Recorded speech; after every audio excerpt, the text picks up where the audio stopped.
좀 명리학하면 굉장히 좀 생소한 분도 계실 거예요. 근데 사주팔자 이러면은 이제 굉장히 익숙한 내용이겠죠.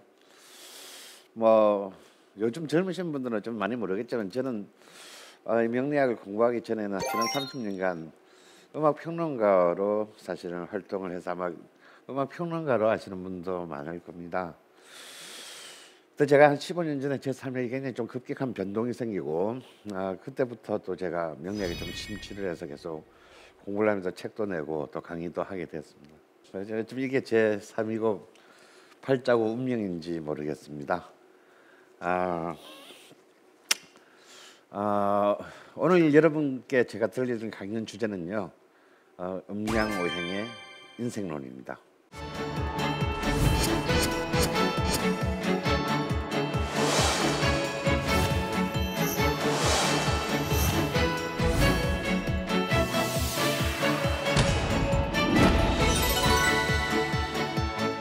음양오행하면 이건 또 웬 사자성어인가, 웬 고상가 이렇게 좀 무슨 말인지는 알겠지만 구체적으로 무엇인지는 잘 모르시죠? 그렇죠? 근데 사실 이 말은요 굉장히 중요한 말입니다. 우리가 20세기부터 우리가 너무 이렇게 서구적인 프레임의 교육을 100년 동안 받다 보니까 어쩔 수 없이 사라졌지만 이 음양오행은 정말 그 시원할 수 없는 가장 오랜 동양의 모든 사유와 또 관점과 세계관을 가장 근거가 되고 압축이 되는 그런 굉장히 중요한 키워드라고 할 수 있습니다. 그야말로 우리가 동양에서 생각해왔던 모든 학문들, 이론들, 이 모든 것에 드러내는 출발점은 다 이 음양오행이 있다고 해도 과언이 아닙니다. 태극하면 우리는 굉장히 익숙하죠. 뭡니까? 우리의 국기에 들어있는 문양이 태극 문양이지 않습니까? 그래서요 참 저는 우리나라 국기를 맨 처음 만든 사람은 수신사 박영효라고 되어 있지만 저는 그렇게 생각하지 않습니다. 이것은요 그냥 이 오랜 기간에 한반도에 거주했던 모든 인간들이 생각하고 있었던 거예요. 이것이 모든 우주의 본질이다라는 거예요. 태극이라는 것은 본래 주역의 개념에서 출발해서 성리학이 태극 도술로 발전시킨 개념입니다. 이건 뭐냐면요 우주의 출발입니다. 우주가 뭔가가 생기기 전에 가장 근원적인 상태, 존재하는 듯 하나 존재하지 않는 것, 뭔가 시작할 때는 시작할 때면 뭔가가 있었을 거 아니에요 우주에. 그래서 주작의 성인이라고 할 수 있는 주자는 태극이라는 개념을 그냥 아무것도 없는 존재가 아니고 형이상학적으로 모든 존재의 근원이 되는 상태를 태극이라고 했습니다. 그래서 그 태극이 드디어 처음으로 이제 음양을 낳는다라고 되는. 그럼 태극이 음양을 낳는다. 그래서 이제 우주가 드디어 음양의 개념을 이제 드디어 도입하게 됩니다. 이 음양의 가장 근원적인 현상이 뭐겠습니까? 우리 살면서 만나는 가장 근본적인 음양의 현상. 낮과 밤이잖아요. 밤이 끝없을 줄 알았는데 해가 뜨더라.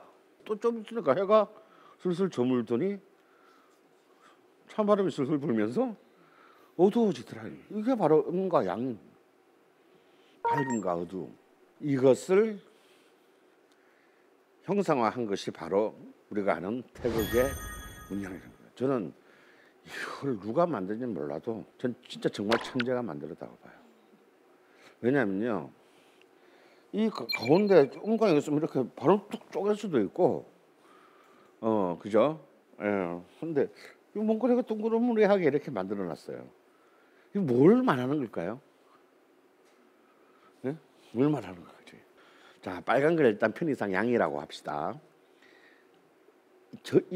이렇게 가운데 경계에 지어진 이 그 선은요, 양의 기운이 가장 강성할 때는 파란색 음의 기운은 거의 없다가 점점 음의 기운이 커지기 시작하면 양의 기운이 이제 사라지게 되는 거죠. 그래서 다시 또 음의 기운이 가장 왕성해지면 다시 양의 기운이 점점 커지게 돼. 이거는 그냥 평면이 아니고 음과 양의 거대한 운동을 표현한 것입니다. 그러면 이 음양론의 핵심과 본질은 뭡니까? 이 음양론의 가장 근본적인 본질은요, 변화입니다. 변화. 세상에 영원히 고정된 것은 없다. 세상의 모든 만물은 끊임없이 변한다. 낮이 밤이 되고 밤이 낮이 되는 것처럼. 놀랍지 않습니까, 여러분? 동양은 굉장히 정태적인 관점, 그냥 이렇게 뭔가 결정론적인 관점에 사로잡혀 있었는데, 동양은 이미 수천 년 전부터 변화의 역동성을 우주의 본질로 본 것입니다. 따라서 이 음양오행에 기초한 인간의 운명이라는 것조차도 절대 결정될 리가 없는 겁니다. 그럼 마치 우리의 팔자가 정해져 있다라고 하는 것은요, 마치 우리가 원시시대 때 모든 것을 이렇게 바뀌는 것과 똑같은 굉장히 유약한 사고인 것입니다. 동양은 그렇게 유약하지 않았어요. 그래서 이제 사실은 이제 이른바 세속 명리학, 시장의 명리학이 20세기에 저지른 제일 잘못된 것이 뭐냐면, 돈을 벌려면 넌 네 운명에서 모르지, 그래서 괴롭지. 근데 난 알거든. 이거 어떻게 될지. 알고 싶으면 돈을 내라. 그래야 권력이 생기고 영업이 가능해지잖아요. 그래서 이들은 명리학에서 가장 근원적인 기초인 음양론을 위배한 겁니다. 그래서 명리학은 어느 순간부터 어떤 한 인간에 대한 고귀한 존엄성에 대한 인문학적인 접근이 아닌 아주 좋지 않은 혹세 무민의 이 시정 잡설로 전락을 한 겁니다. 본래 명리학은 우주의 원리를 다투며 우리 삼재사상인 천지인 중에서 바로 하늘의 이치를 인간을 통해서 규명하는 가장 궁극의 동양학이었습니다. 그것이 이제 이 20세기에 우리가 좀 현대사가 좀 20세기 100년 좀 복잡했잖아요. 식민지도 있고 분단도 되고 전쟁이 있었죠. 그리고 아주 세계에서 꼴찌에서 서너 번째로 오가는 절대적 가난이 있었습니다. 그러니까 여기서부터는 우리는 전부 정말 짐승 같은 본능밖에 남지 않았어요. 뭐 어떻게 되면 정이고 뭐고 나버리고 그냥 나하고 내 식솔, 내 가족만 살아남으면 된다라는 그런 악착 같은, 그런 악의와 같은 어떤 그 삶의 본능만 남았던 시절이 있었습니다. 어쩌면 이러한 어떤 풍토가 그런 명리학의 가장 근본적인 본질조차를 호도하게 만드는 그런 비극으로 끌고 왔고, 또 아까도 말씀드렸지만 구매자들조차도 복잡한 얘기보다는, 그래서 내가 학시험에 붙는다는 거야 안 붙는다는 거야, 내가 쟤랑 결혼하면 된다는 거야 안 된다는 거야, 내가 그러면 떼돈을 번다는 거야 안 번다는 거야, 답만 얘기해 주세요 라는 이제 단답형 요구가 서로 수요와 공급 사이에 맞아떨어짐으로써 굉장히 이제 수준 낮은 저질의 미신이, 또 하나의 미신이 탄생한 것입니다.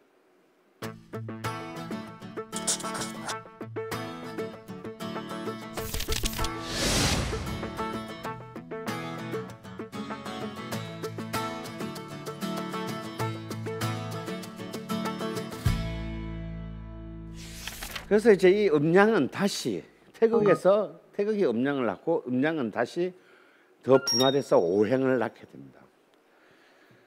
제5원소 같은 거죠 뭐. 근데 왜 그런 오체, 오물, 오원소 이렇게 표현하지 않고 동양은 오행이라고 했을까? 이 행자가 뭡니까? 간다라는 뜻이잖아요. 변화한다는 뜻입니다. 그러니까 이 오행이라는 말도요, 5개의 우주의 요체가 있지만 그것이 고정돼서 정리되는 게 아니라 그것이 끊임없이 순환하면서 혹은 생하면서 혹은 극하면서 운동한다라는 뜻입니다. 그러니까 음양과 오행을 가로지르는 가장 본질적인 의미는 뭐다? 운동, 변화라고 할 수 있는 것입니다. 흔히 이제 이 양의 기운은 목과 화를 낳습니다. 그리고 음의 기운은 금과 수를 낳고요. 그리고 이 양과 음의 기운의 가운데 중재자로서의 토의 기운을 낳게 됩니다. 그런데 이 목이라고 하면요, 이게 나무의 기운을 뜻하는 게 아닙니다. 그럼 뭔가 여러분 딱 떠오르는 게 이걸 보면서 뭐가 떠올라요? 아까 음양이 낮과 밤을 떠올린다면 오행은 뭐가 떠오릅니까? 계절이죠. 사계입니다. 사계를 통해서 추출한 거예요. 목은 나무의 기운이 아니고 봄의 기운입니다.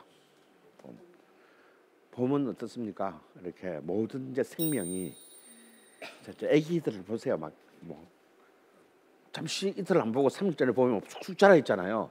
스프링 막 성장하는 겁니다. 그래서 왕성하고 그리고 순수하죠. 굉장히 순수하고 이상의 차에서 아기는 무엇이든 될 수 있는 가능성을 갖고 있기 때문에 이상주의자들입니다. 좀 그렇지만 현실적인 결과물을 아기한테 너 한 달에 200만 원씩 벌어와라 하지는 않잖아요. 현실적인 어떤 능력은 좀 떨어집니다. 그래서 목의 능력을 가진 사람이 회사의 CEO가 되면 또 그 회사는 조금 곤란할 수가 있어요. 왜냐하면 목은 기본적으로 휴머니즘입니다. 인간 중심적이에요. 인간과 사람과 업무가 있으면 인간을 먼저 선택합니다. 가령 이제 우리 한 회사예요. 한 회사인데 우리 다 열심히 해서 우리 회사를 크게 키우자 했는데 세 분이 굉장히 오래 아팠어요. 그래서 그 일을 못해서 막 주변에 있는 분들이 굉장히 고생을 해서 이 세 분의 공무원을 메고 다 칩시다. 근데 회사가 올해 정말 엄청난 성과를 냈어요. 그래서 이제 농공 현상에서 보너스를 설계하는데, 자, 모기의 리더들은 물론 이분들은 아파서 일을 못하고 주변이 고생했지만 그래도 우리 회사를 위해서 작년까지 일을 너무 열심히 해서 아픈 것일 수도 있으니까, 자, 우리가 이렇게 큰 성과를 얻은 거 우리 다 같이 n분의 1로 나눕시다. 이게 목이에요. 그렇게 하자는데, CEO가 그렇게 하자는데 나머지 사람들이 야멸차게 싫은데요 하는 사람 아무도 없잖아요. 근데 속으로는 어떻게 생각합니까? 속으로는 왠지 너 손해본 것 같아. 난 진짜 막 퇴근도 못하고 열심히 일했는데 저 사람들은 회사 일주일에 하루도 안 나왔는데 왜 성과를 저 사람만 나눠야 되지? 그럼 나도 막 놀까 보다. 이렇게 생각하지 않겠어요? 그래서 이게 굉장히 아름다운 거, 이상적이고 아름다운 것 같지만 실제 사람들에게는 균열의 요인이 됩니다. 그래서 회사가 조금 어려지게 되면요, 나머지 유능한 사람들부터 회사를 떠나게 돼요. 더 좋은 데로 떠나게 됩니다. 이 반대, 목의 반대는 바로 금의 기운입니다. 금은 피도 눈물도 없어요. 우리나라는 개발도상국 시대에는 목의 기운이 강한 사람이 대통령 한 적이 한 번도 없습니다. 전부 금의 기운을 가진 사람이 대통령이에요. 금은 성과예요. 까라면 까, 안 되면 되게 해. 내 임기주기 다 끝내. 이게 금의 청계천 열어, 덮어, 뭐 이런 거. 실제로 이명박 대통령은 금 기운이 굉장히, 사주의 위에 4글자가 전부 금입니다.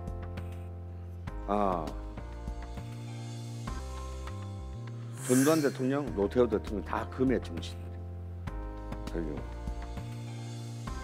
안 되면 되게 하라. We can do it. 우리는 할 수 있다. 그 중에서 몇 명이 희생당하는 어쩔 수 없다.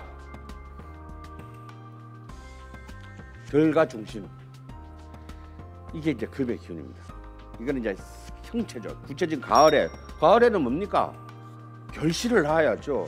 실컷 여름 지나가지고 근데 벼가 뭐 안 정글고 사과나무에 사과가 안 열리면 어떻게 됩니까? 그래서 그건 무조건 결실을 내야 되는 기운인 거예요. 자, 여름은 글자 그대로 화는 여름의 기운입니다. 가장 청년의 기상이죠. 그래서 목과 화는 기본적으로 정치적으로는 진보적이고 혁명적인 기운이고 금과 토는 기본적으로 약간 보수적인 성과주의적인 그 기운입니다. 수는 약간 좀 달라요.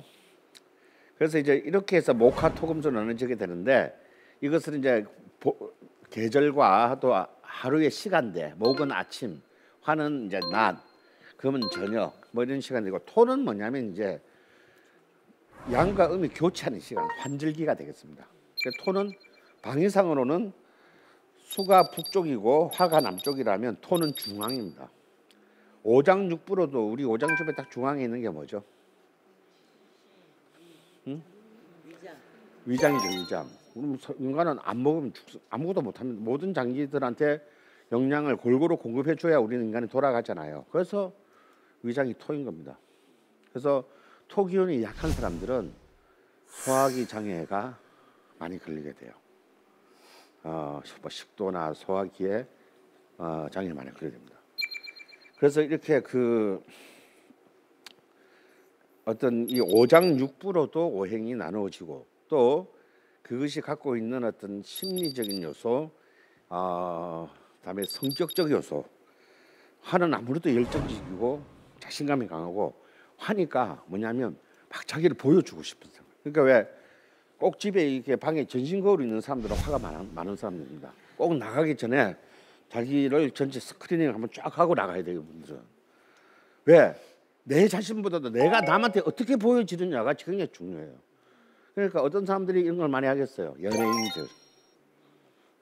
그러니까 요즘 초등학교 애들이 화기운이 많아요. 왜냐하면 제왕절개 수술 때문입니다. 제왕절개가 기본적으로 낮에 하잖아요. 새벽 1시에 제왕절개 해달라는 사람은 거의 없지 않습니까? 그러다 보니까 시간이 전부 낮 화의 시간에 하다 보니까 이 균형이 무너졌습니다. 그러니까 아이들이 모든 지금 93% 우리 대한민국 93%는 전부 다 연예인 되겠다는 꿈을 가지고 있는 게 단순히 워낙 이렇게 먹고 살기가 뭐 이렇게 노력해서 옛날처럼 직업을 갖기가 어려운 것도 있지만 제가 볼 때는 이런 요인도 있다고 봅니다. 그래서 우리가 이제 또 한류의 신화를 또 만들어낸 것인지도 모르죠. 이 화의 기운으로. 이제 토는 바로 이렇게 이제 그 중용 가운데 있으니까 중용, 알선, 조화, 신뢰. 그러니까 직장으로 따지면 과장, 부장들, 중간 관리자들. 위에 임원들한테는 아래 사람들의 의견을 전달해야 되고 또 아래 사람들한테는 또 회사의 입장을 전달하는 가운데 끼어서 정말 힘든 그렇지만 그 조정을 해내야 되는 그게 토입니다. 그래서 이제 이 토는 중앙이기 때문에 또한 권력 의지이기도 합니다. 모든 걸 통제하는. 김영삼 대통령이 8개의 글자 중에서 사주팔자 8개 글자에서 6개가 토예요. 그리고 미국 대통령 역대 42분인가 미국 대통령 중에서 가장 많은 오행이 토입니다. 수는 겨울 밤이잖아요. 겨울이고 밤이기 때문에 겨울하고 밤에는 뭘 하나요? 자죠. 자면서 뭘 하나요? 꿈을 꿉니다. 수는요 꿈이에요, 꿈. 망상. 그러니까 수의 길이 잘못되면 과대망상이나 자폐 혹은 우울증 이런 걸 가지만 가령 우리 지금 현재 우리나라를 휩쓸고 있는 드라마의 여왕인 김은숙 작가는 8개 중에 6개가 수예요. 상상력, 없는 얘기 지어내는 거. 그리고 이렇게 이제 김은숙 작가의 어떤 로맨틱 코미디를 보면 다 자기가 받고 싶은 현실은 절대 안 되지만 자기가 하고 싶은 환상을 쓰는 거잖아요. 이게 뭡니까? 끝없는 공상이죠. 그것을 현실화시키는 겁니다. 이게 수의 능력입니다. 그래서 수는 이제 그런 상상력이면서 또한 동시에 지혜이기도 하고요. 그리고 또한 이 수의 길이 너무 지나치면 권모술수가 되기도 합니다. 왜 옛날에 이렇게 책사 이렇게 수는 절대 이렇게 전면에 나서는 사람이 아니고 그래서 참 재밌는 게 그 김은숙 작가님 같은 경우만 하더라도 굉장히 유명하고 스타인데도 절대 얼굴을 드러내는 인터뷰를 안 하셔요. 수는 절대 이렇게 자기 모습을 드러내는 것을 싫어합니다. 언제나 막후에서 이를 지배하고 싶어하죠. 그래서 이제 왜 똑똑하니까. 그리고 자신을 잘못 드러내면 죽을 수도 있잖아요. 자기를 지키기 위해서라도 자기를 이렇게 뒤로 어둠 속으로 숨기는 그런 경향이 있습니다. 그리고 또 이제 이 수는 밤이기 때문에 생식의 시간이기도 합니다. 그래서 또 수기는 너무 지나치면 야동을 너무 많이 봐서 건강을 또 망칠 수도 있습니다.